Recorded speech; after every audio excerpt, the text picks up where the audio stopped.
All right, as we look at this, this mixed medium compass where we used 3 different colors of stain, we used black paint for our outline here, and then we used 3 coats of NordicSeal as our little wraparound circle. We had a couple elements, couple challenges. One is, how do we do sharp stain lines? And we tried a couple different methods, but we found that the absolute best thing was to take a utility knife, or really an X-Acto knife, and trace around our stain design. And that's doing a couple things. One, it's creating a little trough for your stain pigment to sit in. So when you do that, it even kind of creates a little bit of an outline by itself. And then when you're going across, maybe more importantly, to reduce or eliminate your bleed down your grain lines, is it cuts that open grain in two and kind of shuts the door on it.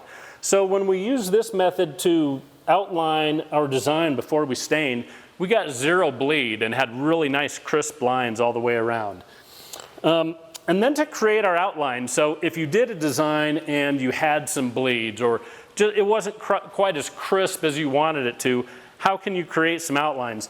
One thing we did right in the center here is just used a Sharpie. So obviously you can get these in multiple colors. The only thing I'd really recommend there is make sure you get one that is sharp and in good condition, not one that somebody's been drawn on concrete with, that the tip is all smashed out, so you have nice, consistent, even lines across there. And then to create our paint outlines, for you guys who are used to working in automotive, or maybe you do it as a hobby, this is just pinstriping tape. So it's 1/4 inch. We use it also when we do sport floors. But first we laid that down to create our design, or exactly where we wanted to outline. Then we took regular blue tape on both sides of that to create our channel. Then we could go ahead, peel this up, and that left us with just that little channel in the middle to go ahead and do our outline with.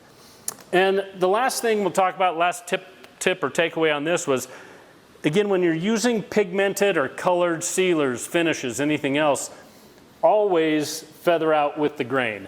I thought on a small area like this that I could go ahead and just take the cut-in pad and then go around and just follow the design.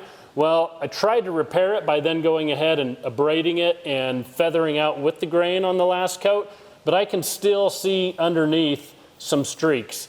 Now, the customer might not see it, might look fine, might be even the design they were after, but I can see it, and I know that's not what I was after. So even on small areas, when you're using pigmented products, make sure that you're going with the grain and feathering out and applying the products that way.